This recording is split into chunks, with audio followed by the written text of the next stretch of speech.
Jadi kita kedatangan ke Polda tadi ke sekitar jam setengah 10. Saya diberitahu oleh klien saya Suci Dharma. Dia akan dilakukan pemeriksaan oleh inspektorat dari pemerintah Kabupaten Oki, tempat dinas dari suaminya terlapor, gitu, para terlapor itu.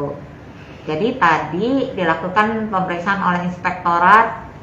Sudah bentuk tim rupanya, jadi ada sekitar mungkin 6-7 orang lah gitu. Nah di situ dilakukan pemeriksaan lah terhadap Suci, jadi sifatnya wawancara tadi, menanyakan bagaimana kenal Suci dari ini, bagaimana kenal si suaminya Damsir itu, terus sampai permintaan apa sih yang akan ditambahkan dalam pemeriksaan tersebut. Dan Suci mengatakan bahwa dia mohon agar si terlapor itu dilakukan pemberhentian secara tidak hormat, karena secara moral itu sudah memang nggak bener lah kayak gitu.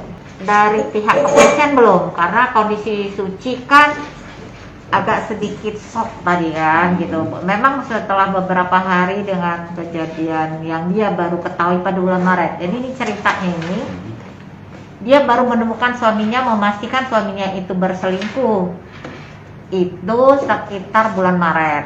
Nah, yang dia shock itu dia merasa dia tuh ditipu.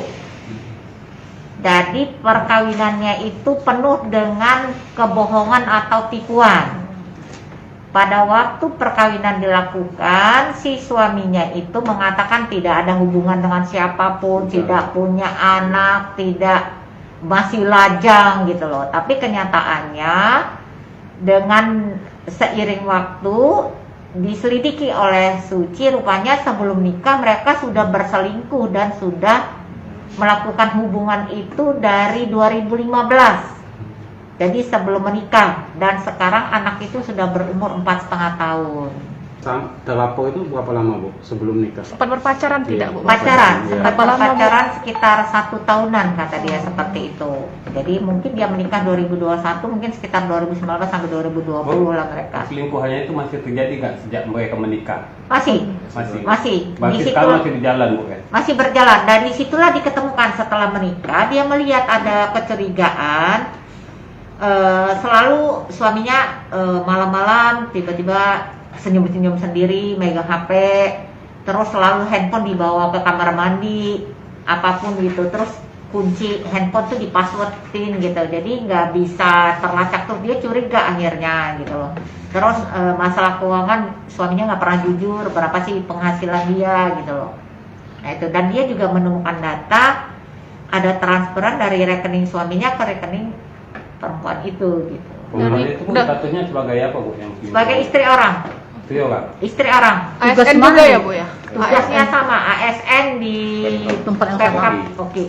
Kabar dari sosmed juga Suci dan suaminya itu LDR ya Bu ya, meskipun sudah menikah gitu. Iya, itu tadi LDR. Dia pikir LDR itu karena demi tugas. Taunya suaminya memang sengaja jarang pulang, dari awal perkawinan berusaha menghindar, dan itulah yang sekarang Suci sesalin itu.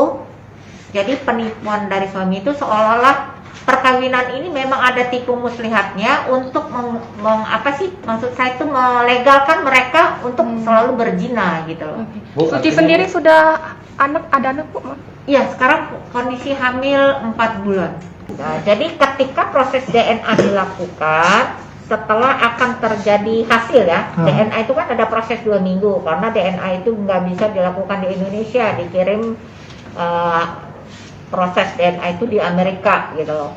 Nah, tunggu proses 2 minggu tersebut, mungkin dia ini tahu, karena kan sudah tahu Suci itu bahwa dia dilakukan DNA, makanya akhirnya si suami itu 2 hari sebelum hasil DNA itu di email ke tempat suaminya si selingkuhan itu, juga kepada Suci, baru dia mengakui by WA.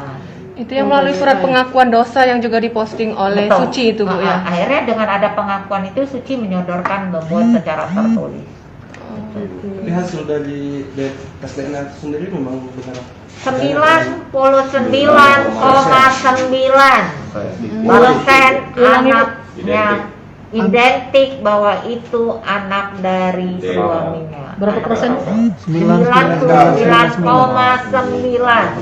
Bu, kenal nggak Bu, nanti selingkuhan ini dengan korban, dengan klien itu, atau pernah ketemu?